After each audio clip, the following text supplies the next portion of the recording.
Perry is there. Okay? Tyler Perry calls me in his room.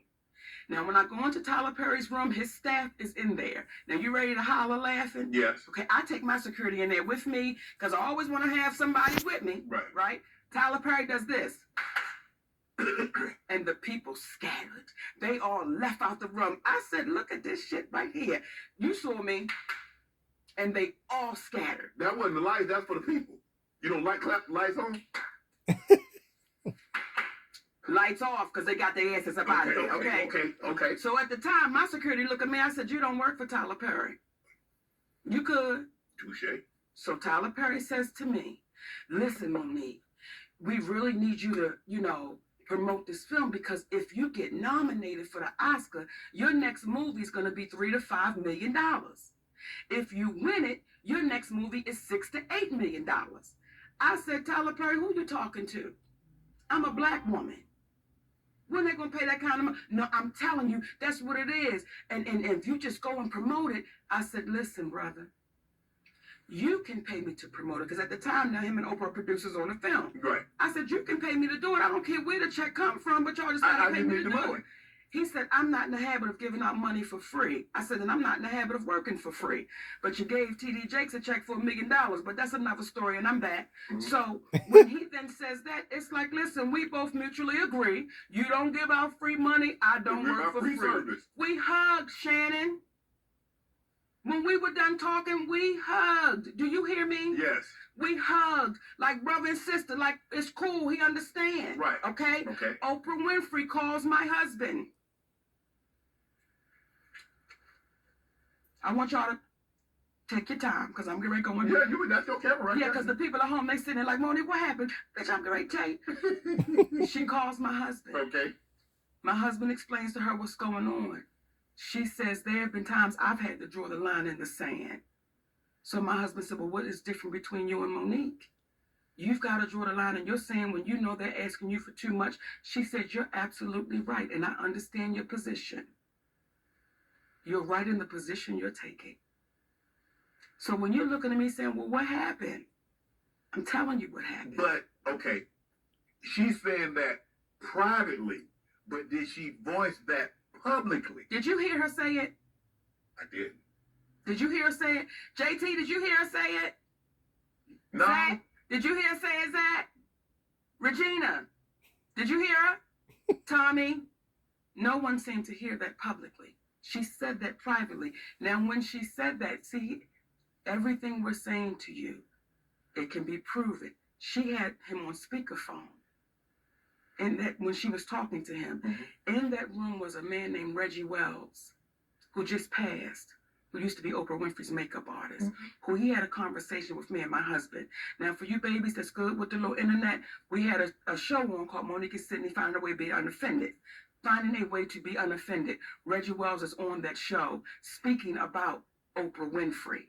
Reggie Wells said, Monique, I was there that day. He said, and when y'all got off the phone, I looked at her and said, why don't you just pay this woman the money? She deserves it. And she looked at him and said, I won't be paying her nothing. And he said, that's not right. And you know it's not right. Now that man shared that on that show. So I'm not saying nothing that hasn't been shared. So you have people that will say things in private, but won't do it publicly. I'm the person that I will say it in private and I'm going to say it publicly because that's the only way we make it right. But you don't need somebody to talk good to your face. You need somebody to talk good behind your back. So if you're telling me what a great person I am in my face, but you telling me I'm dog poop behind my back, what good is that, Mo? What does that make those kind of people, Shannon?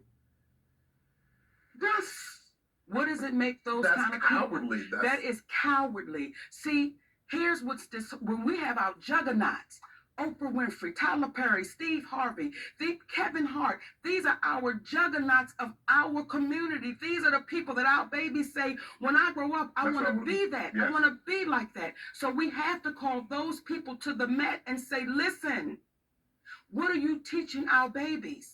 You're feeding poison because you're showing them your private jet. I'm going to show you my mansion. I'm going to show you my fancy cars. But my character is shot and I'm bankrupt.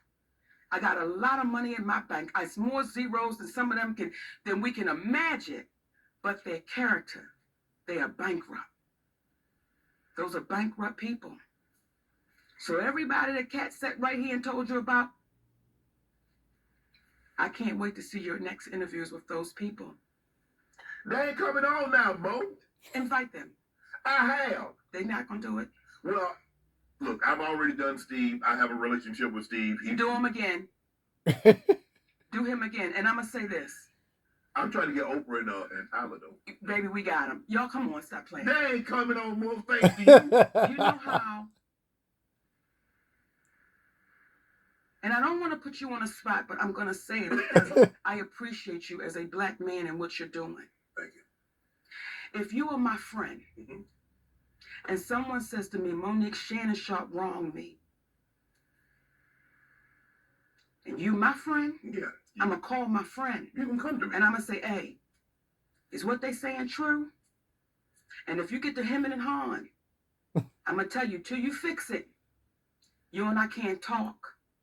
Because if you'll do them that way, it'll be a matter of time before you do it to me. So if Steve Harvey is your friend, you call your friend up and you ask him, is what our sister saying right, man? Because if it is, we can't do that to her. If that's our sister. See, it took a transgender named T.S. Madison. It was a guy named Jamaica Carter. Jamaica Carter and our mutual friend. Jamaica Carter and our friends. T.S. Madison was a mutual friend. So Jamaica called me and said, would you mind doing T.S. Madison's show? I go do T.S. Madison's show.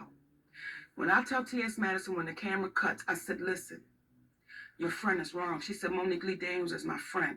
I said, then you need to call your friend and tell him to fix this shit. She said, I will. Within a couple of days, who did I get a call from? Lee Daniels. See, that's a friend. That's a true friend that's saying, I love you so much that I want to make sure that's not on your heart or your conscience. Let's fix it. Let's make it right. So when people ask Lee now, when we did the deliverance together, how was it to work with Monique? It was as if we had never parted ways because he fixed it. He owned it and he took accountability for it. I can't now keep you to the cross because you've owned it. Right. I've had to be forgiven. Right. So I appreciate that someone had grace and mercy with me.